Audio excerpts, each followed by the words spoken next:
evening and welcome to our show, Going Public.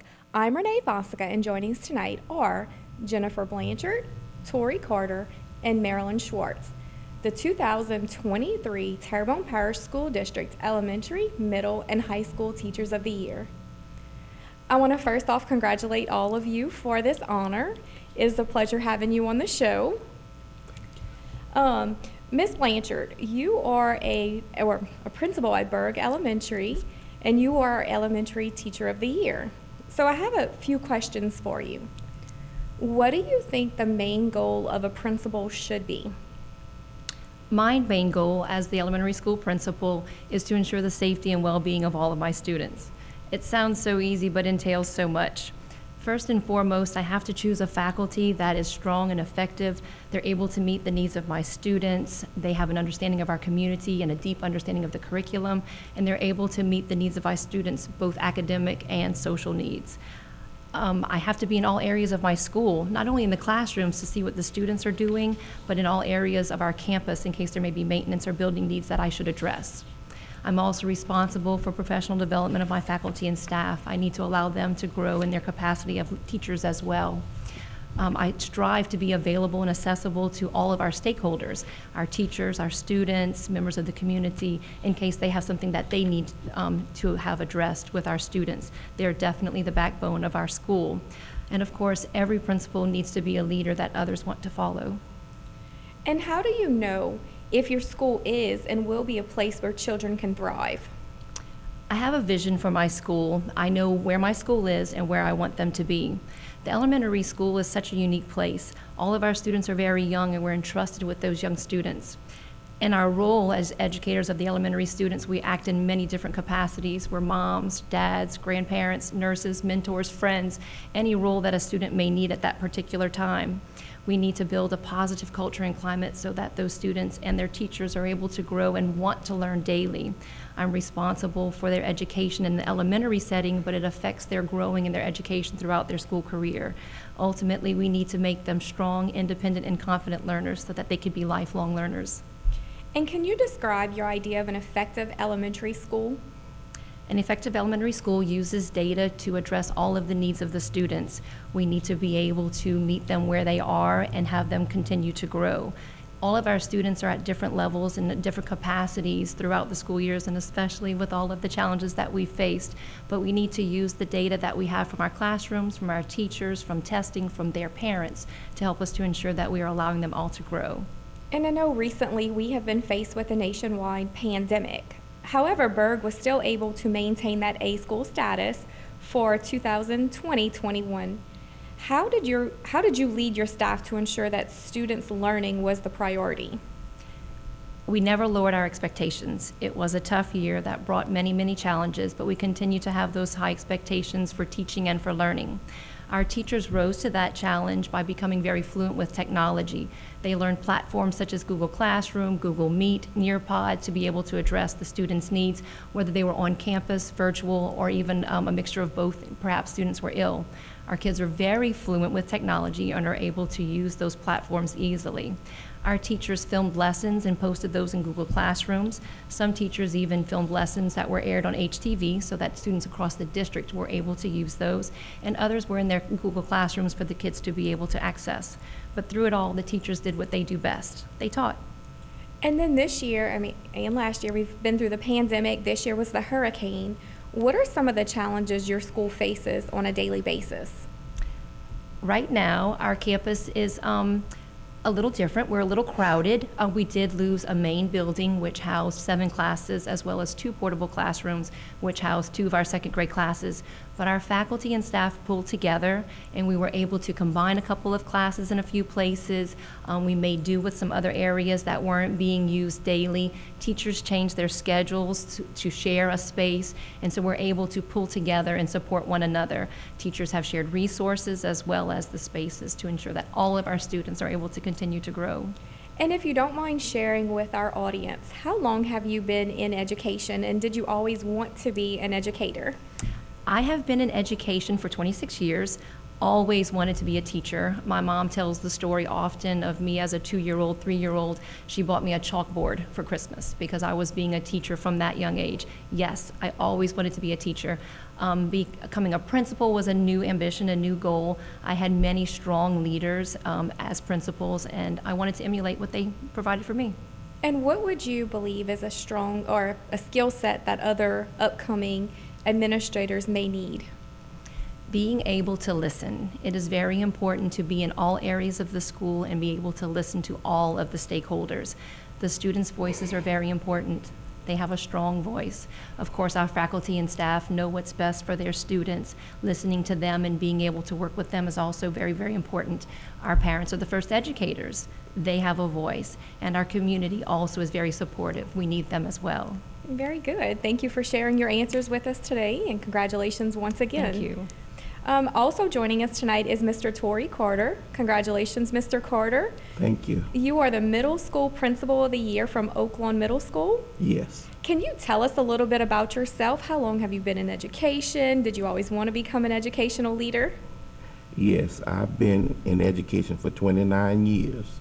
I've been at Oak Lawn for 6 years. And I've always wanted to be an educator because I want to be able to help the children. So yes. So what are some of the qualities of an effective leader? An effective leader needs to be a visionary person, have that vision to guide your school. And every decision you make, you need to focus on that vision. You need to promote a positive culture and climate throughout the school, because that's going to keep your school on a positive note and lead you to success at all times. Know the curriculum, be in your PLCs, working with the teachers, leading your school in instruction. Must be a manager of people, finances, data, and other processes, because it's multiple things you have to do as a principal.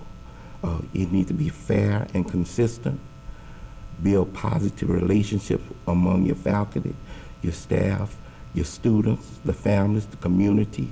Build leaders within your faculty, because at some point you want those leaders to take over and step up and lead the school. And the last year, well, the last couple of years, we've had the pandemic, and then this year we had Hurricane Ida. What are some of your challenges at your school right now?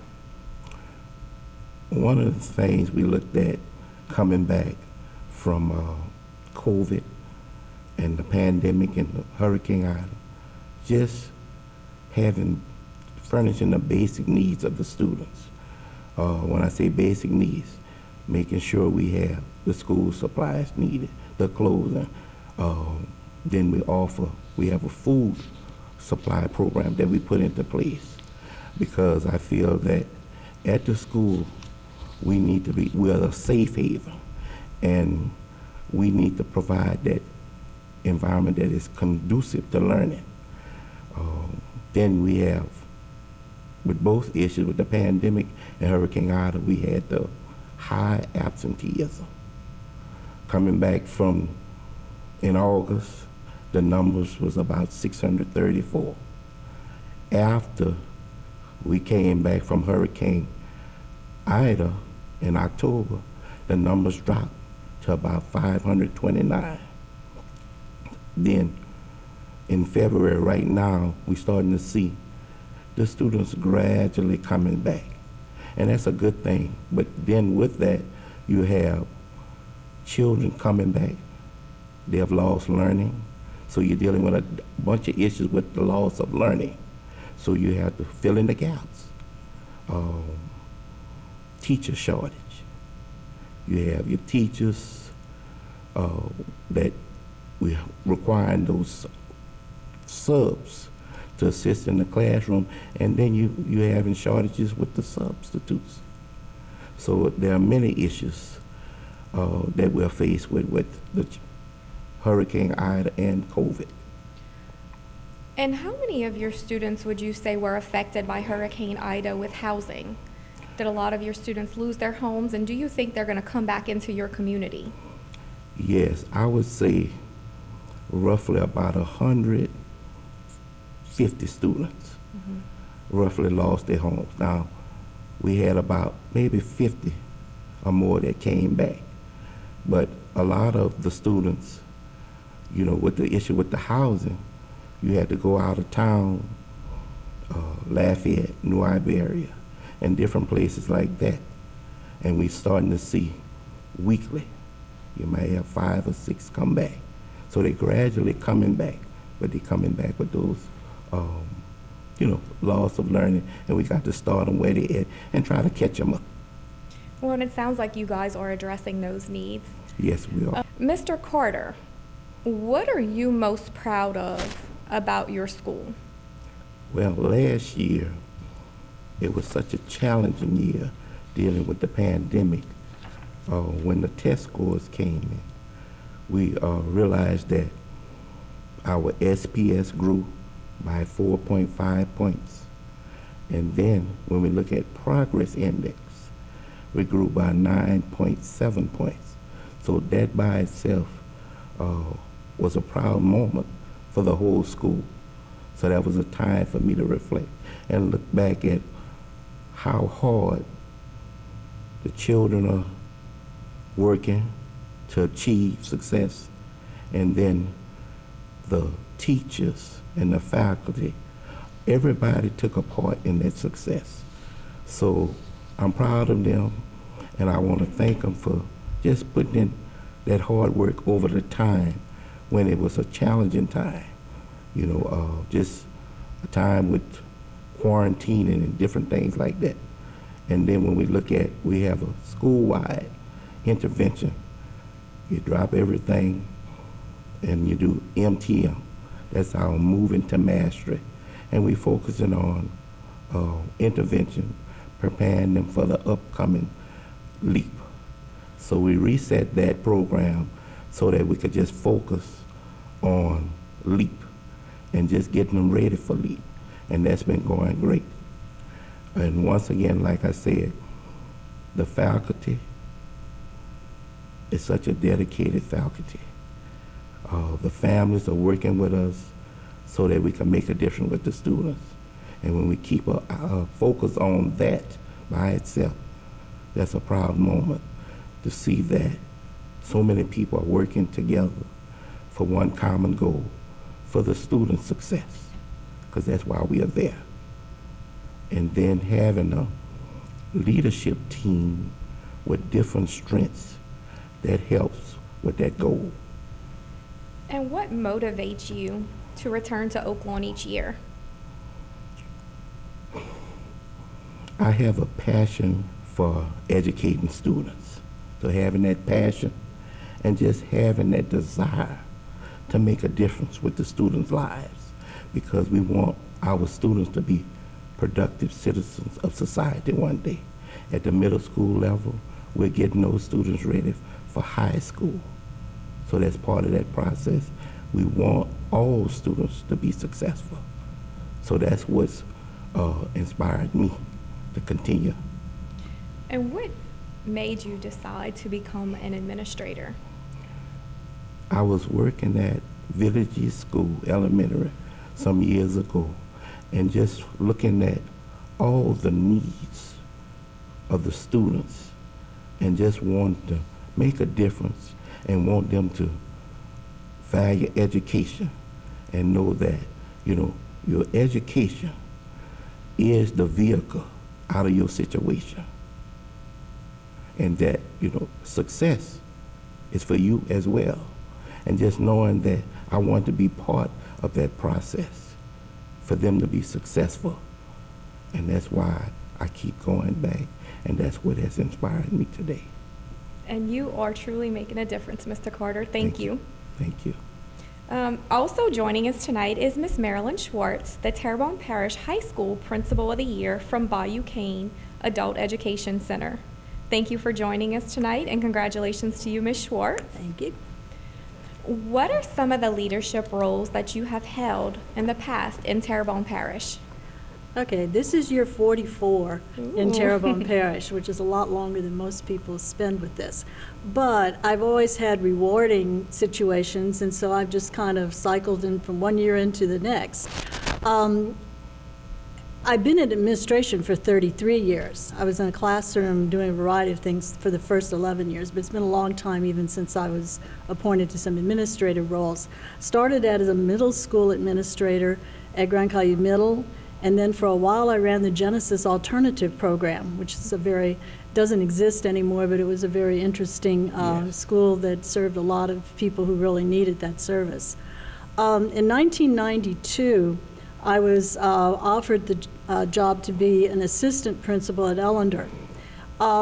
This was unique in that I was the first female to ever serve in the administrative ranks in a comprehensive high school. It was a surprise to some people, but now you see women in all of these roles, so I feel like maybe, it was successful enough that people have followed with it. In 1994, I was appointed principal of Ellender, and I stayed there for 15 years. 2009, I moved to the Adult Ed Center, and now it's been 13 years that I'm there, and that time has just passed so quickly. But they've always been rewarding roles, and I've always felt like perhaps I was of service, so I've stayed with it. You truly have been. 44 years is a long time. Yeah, it certainly is. What are some of your most rewarding moments as a school leader? I think on a yearly basis, what I really feel is rewarding is to see that graduation ceremony, where you see the results of all the hard effort that you and your staff and the students too have put in, and the students can have their joy to walk across stage in the cap and gowns and receive those diplomas. And even at the adult ed program, we do those graduation ceremonies. There in particular, it's rewarding because so many of those people are older and they've had a variety of obstacles and barriers put in their way, and it truly is a culmination of a lot of efforts of their families and of everybody as a community working together to make that happen. I'm very proud of our Terrebonne Parish Adult Ed program. We consistently rank in the top 3 in the state. Even last year, with all the things that went on with COVID in particular, our percentage of performance as they measure it was 38 points above the state average, which is just, we were recognized as being very successful with our students. I'm proud of my staff that helps to make all that happen also. And I would be remiss if I didn't mention that some of my most rewarding times were at Ellender when we won those state championship basketball contests, and I have 5 rings to prove that, so I was very happy with that too. So good memories. Oh, is what it absolutely, was. absolutely. Do you have a certain leadership style that you follow? I am always trying to be student-centered. When I make decisions, there are guidelines that you put in place in a school. But when I make decisions, I want to make sure that they're student-centered decisions. A lot of times, 95% of the students fit inside those guidelines, but sometimes you have exceptions that you have to say, well, in this case, we're going to move that parameter just a little bit because this is most helpful for that particular student. And the corollary of that is that you have to have a collaborative staff to make that work. So building collaboration among staff members and making sure they're all on board with that and understanding why you sometimes decide a little bit out of the box in order to serve the needs of your community, I think is probably how I would define my leadership style or describe it. And what advice would you give to others in leadership roles or any upcoming educational leaders? I would say 2 things to them, and I think these other 2 principles of the year have also defined this. First of all, you need to develop a vision. What do you think it can be? And then you need to develop a plan on how do you get there. You need to have good communication with your community, your educational community, to make sure they're going to be on board with you, and you need to listen to them. That was another thing that was mentioned previously. And you need to have the steps in place so that everybody can see how this is going to happen rather than just throwing it out there as a thought. There needs to be a good, well-planned kind of vision to go with it. The other thing I would say is that you need to understand the importance of your staff members in making all of this happen. No one person can make this vision come true by themselves. You have to have the staff on board. I'm very much into the concept of teacher leaders. There are always staff members who have the talents and the ability to motivate others and to help those new people come on board and develop that vision with you. I'm kind of proud of that as I look through the administrative ranks in Terrebonne Parish and master teachers and even a few people in the central office. These are people that I've worked with through the years, and I'm hope that something that my leadership has done has helped contribute to their successes as well. And I'm sure they have. I'm sure they have. How do you want the education communities you have served to view your work? Well, I'd like, I guess, for them to say that I work hard and I'm very committed to what I do and so on and so forth. But what I really would like them to understand is that I always tried to listen to what they said and to try to meet their needs, whether they were educational or social emotional, and try to be as fair as I possibly could to everybody that was involved with all of that. I guess perhaps the easiest way to express this is that I want people to believe that I cared about them and that I hope that I contributed to their successes in life somehow. And you all have. I can hear the passion in your voices when you talk about what you do and how you serve in your roles as a leader. So I want to, personally congratulate all of you again, and thank you for taking time out of your busy schedules to join us. Congratulations to all of you, and I wish you luck on the next stage. And I would like to thank you, our viewers, for watching. Don't forget to join us every Tuesday on Going Public. Good night.